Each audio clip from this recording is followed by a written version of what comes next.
All right. Hello, air signs. Gemini, Libra, Aquarius, welcome to your weekly reading, Super Windy Saturdays. It's by element, of course, this week instead of individual signs, but I've also been putting out some daily collective reads as well. Hopefully, you've caught those. I'm keeping things a lot more to the point and brief now. I'm doing 4-card spreads with some clarification, and I'm also integrating some oracle here. So we're changing things up a bit. But this is a very, very special Super Windy Saturday, and I'll tell you a brief story. So these cards right here, this is the Aquarian Tarot. This deck is from 1970. It's a real vintage deck from 1970, and they've become a bit of a collector's item. So here's the box. Some of you in Tarot land may know about this, and I'm actually kind of new to really digging into some of this collecting aspect of things. But the fun story is that my girlfriend got these for me. She found them and had been in contact with the seller, of course, after they were sold to her. And these cards belonged to the seller's Aunt Tippy. Aunt Tippy used these cards for a long time during her life, and this is actually Aunt Tippy's reading cloth. And so this is a very, very amazing thing. So I just want to welcome, at the risk of sounding weird to some of you, I want to welcome Aunt Tippy's energy into the reading. This feels very beautiful. It feels very beautiful. So we're actually going to use Aunt Tippy's cards as an honor to her for a 4-card spread. Do not worry, I'm not going to bend these, and I'm going to shuffle them very carefully here because I do appreciate this energy. These cards have gone through a long history with somebody, yet they are in pretty good shape. So I'm not going to undo that with careless shuffling. So we're gonna do 4 cards for you, air signs, using these amazing cards from our dear Aunt Tippy, who has passed on. So Aunt Tippy, thank you so much for being here. We're kicking it off with the Emperor, and we've got the 6 of Cups, the Magician, and the 8 of Cups. Awesome. Underlying energy is the 7 of Cups. Okay, what I'm seeing here, this is all about choices. As we know, the 7 of Cups is cards as having options, right? Each cup represents something else, something different.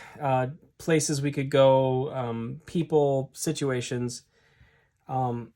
What I'm seeing here is that maybe for some of you air signs, you have made a choice to walk away from something that wasn't serving you, really as an act of empowerment. And I say that often on this channel, and I don't know how clearly it comes through sometimes, but seeing the Emperor and the Magician here was like recognizing your own inner strength and trusting in that to walk away from something that doesn't serve because you trust the process that something better will come in for you. I think it's really beautiful. This may have been something very long-standing. This may have been something deep-rooted. It could be a past life even with somebody, but the connection that you've had to walk away from was something deeply, deeply, deeply touching the situation in a sense. So that's an interesting overall situation. I'm going to pull 3 cards to clarify / provide a course of outcome / provide an outcome, course of action or outcome basically. If you've watched any of the other element videos, you know this kind of idea that I'm doing here. This method that I've sort of cobbled together for this week. But we'll give it a try right now using the Cosmic Tarot, which you're familiar with, dear air signs, of course. Let's see what we need to see here. 3 cards, potential outcome. King of Cups. I like seeing the King of Cups along with the Emperor because the Emperor is Aries. It's classically fire. And the King of Cups is obviously water, which is a nice balance of the masculine energies there. And we have the 8 of Cups again, yeah. And we have Temperance. Underlying the deck here, is this going to work? Does that fit in the frame? Kind of. 2 of Cups. Okay, yeah, underlying the deck is 2 of Cups. It looks to me, air signs, like choosing to walk away from this situation has been very difficult, but it actually showed a great level of emotional maturity. And it also brought a balance into your life. Something was out of balance that's being brought into balance, you know? This connection obviously meant a lot to you. It was very critical, was very important, but it was something that needed to be remedied, okay? With the Two of Cups.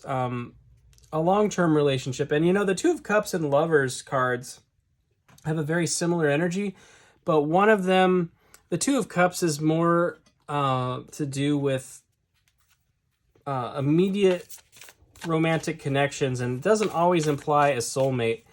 But you've heard me talk about soulmates before on this channel, dear viewers. You know that there are many types of soulmates, and they serve different purposes in the course of our lives, and we have many of them throughout the course of our lives. So this situation, I generally feel like you're just finding your strength here, but you did have to walk away from one of those connections, because what it would appear is that you've learned a lesson.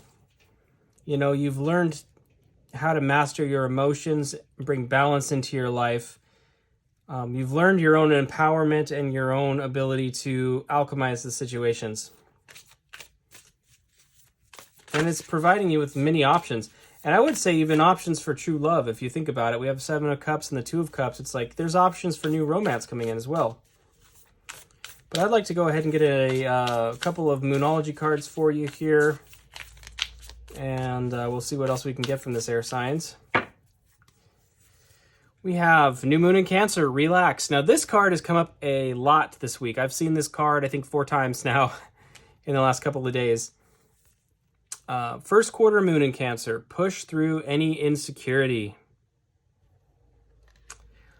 Those may seem contradictory at first glance, but I think there's something really significant there, because you can be confident and relax in your empowerment. And recognize where your empowerment is and know where to apply it, right? You can push through any insecurity because you know when to operate in that power. And then finally, breathe through the tension. Full moon in Scorpio. Breathe through the tension. That actually came up, I think today. I don't remember if it was fire signs or the collective message, but breathe through the tension.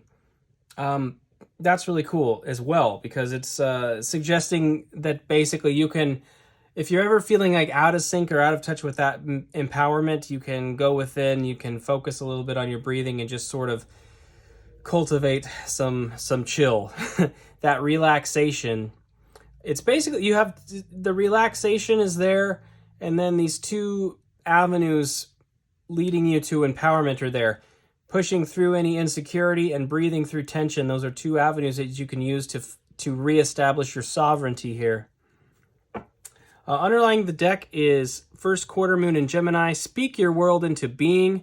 I think many of you here are seeing that in this message, really, that you are empowered, that you have the power to alchemize, that you have the power to go after what you want, and you can actually cultivate the reality that you're seeking. So that's really beautiful. Okay, my dear air sign friends, we're going to wrap this up pretty quick, but I want to go ahead and get you a Rumi quote. I have the Divining Poets Rumi quote deck, which is really nice. It's just generally been providing some nice insights and ways to sort of cap these readings off. So we'll go ahead and get this, and then I will send you on your way. But it would appear that those of you, what I'm seeing really is like these Eight of Cups, they really feel like your initiative. So if you're afraid of losing something or some connection, I really think there is a call to like take charge of it in a sense, you know, to recognize your own power and your own autonomy and your own sovereignty in the circumstances, perhaps. All right, Rumi, here we go. Nothing is sweeter than the awareness of God. Okay, that's an interesting quote. I would say that this quote could be rather challenging in some regards. The awareness of God, because God is sort of the culmination of everything around us. You know, I personally have kind of a belief where I feel somewhat pantheistic, if that makes sense. I feel like everything is sort of a facet of the divine, like you and I and nature and the animals and the plants and the universe, you know, the whole thing. It's like this entire organism is sort of that I am essence of what God is, perhaps. And maybe there's a key there for you. Some of you maybe need to recognize the interconnectedness of the situation. Like if it's about you and another person and walking away from another person, you have to honor your own sovereignty, but you also have to honor theirs, and you have to honor the course of the divine, you know, in that sense too. It's like whatever, you know, God's plans are for you and the other person, it's like honoring that as well brings a lot of comfort, you know. So that awareness is sort of cluing you into remembering to trust the process, I would say, something like that. So okay, air signs. Well, that's what I have for you. Thank you so much for being here. I do appreciate each and every one of you. Please check back next Saturday for Super Windy Saturdays, possibly individual signs again. Let me know in the comments if you'd like to see that come back. But also keep an eye out for nearly daily brief messages similar to this one for the collective, a little more topically and based on whatever it is that I seem to feel the collective is dealing with, okay? So thank you so much for being here, and I hope to see you next time.